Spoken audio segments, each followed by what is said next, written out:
going to start by priming her face with the MAC Charged Water Lotion and applying strobe cream from MAC as well, all over her face. I don't usually do that, but just because her face was a little bit dry, I'm applying that all over. And then using the MAC Under Eye Cream underneath her eyes.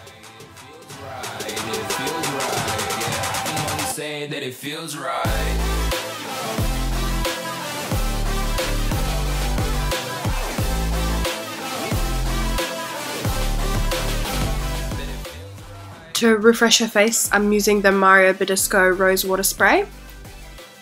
And I'm taking a disposable mascara wand and just combing her eyebrows, and then using the Morphe eyebrow palette. And this one has a lot of shades in it, and they're all powders, and it's just perfect for my kit.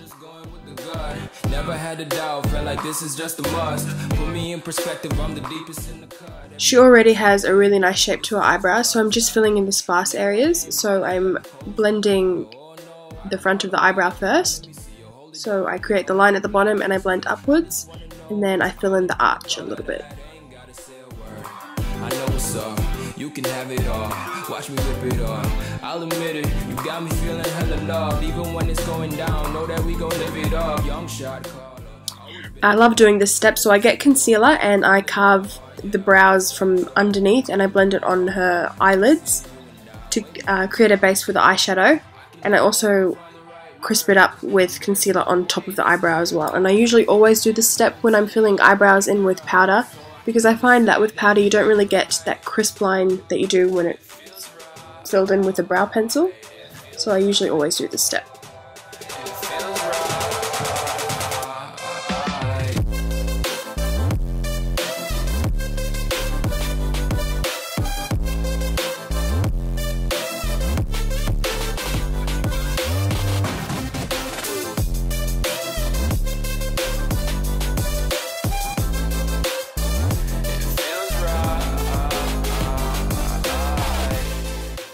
Now I'm just setting the concealer just so I don't get any creasing, and I'm using the yellow shade from the Shade and Light palette from Kat Von D.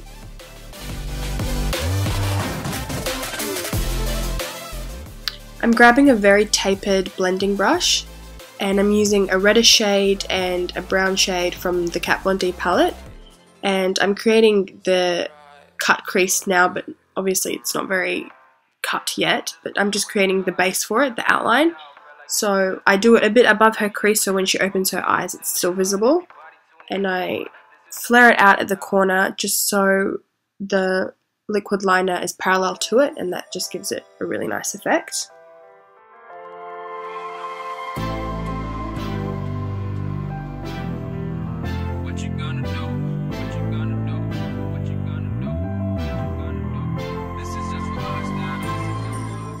Now I'm taking the MAC Soft Ochre Paint Pot and I'm using a concealer brush, and I'm now cutting the crease, and this is what gives that the really crisp line.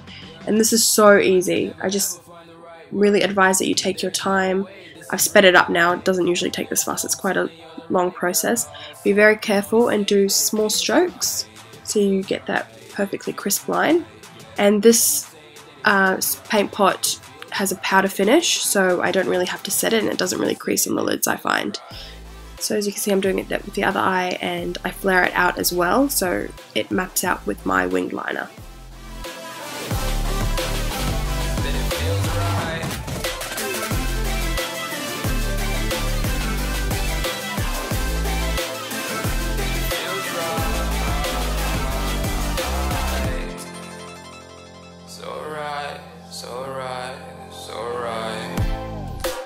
Going with the gut, never had a doubt, felt like this is just a must. Put me in perspective, I'm the deepest in the cut. After that was done, I felt like there needed to be a bit more definition, so I'm taking a darker brown shade, a more cool tone, and a very thin brush and just defining the line a bit more, just so it stands out. For the liquid liner, I'm using the Tarte Clay Paint Liner and the brush that it comes with, and I'm doing her flick. So what I do is I get the client to look down on the opposite corner and I create the flick just so I know what the liner will look like when her eyes are open, and then I get her to close her eyes and I fill in the gaps. You see it better more on the other eyes. You can see I'm doing an outline for it and then I fill it in. say that it feels right. It feels right. It feels right. Now I'm taking a glitter liner, and this one is Midnight Cowboy from Urban Decay, and I really want to pack this on, and it's quite wet at first, so I made her keep her eyes closed for about 5 minutes. So I apply a layer, and then I have a look, and I apply more glitter where necessary.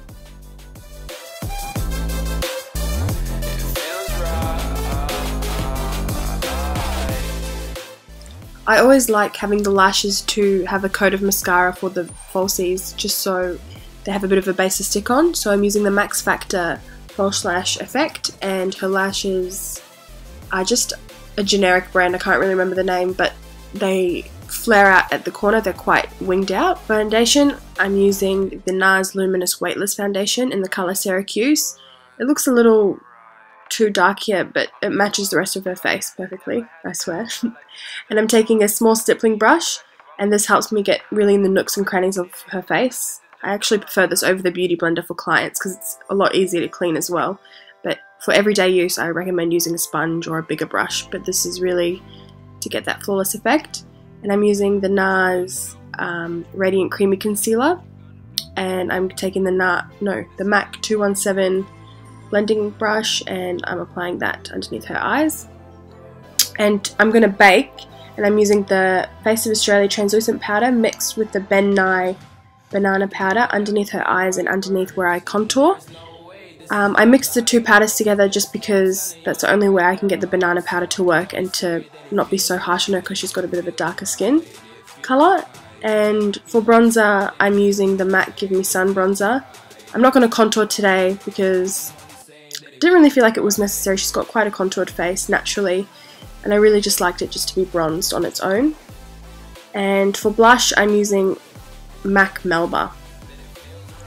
For highlighter, I'm using the MAC Global Glow highlighter on the highest points of her cheekbones, above her eyebrow, on her cupid's bow, and on the tip of her nose, just where the light naturally captures your skin and enhancing it a bit.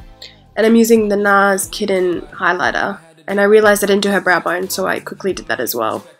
And I always use that highlighter because it's my life, honestly. And applying the two brown shades that I used for her cut crease underneath her eyes to balance out her upper lids. And now I'm just concealing the lash line with the Tarte liner again, just to make sure it doesn't reflect, because usually it does. And I'm using the mascara again and giving the lashes a bit of a coat just to give them a bit of oomph, really. And for her lips, I'm using a very old lip liner that it's a personal one of mine, and I don't really remember the name, but it's a really nice pinky shade and it's quite creamy.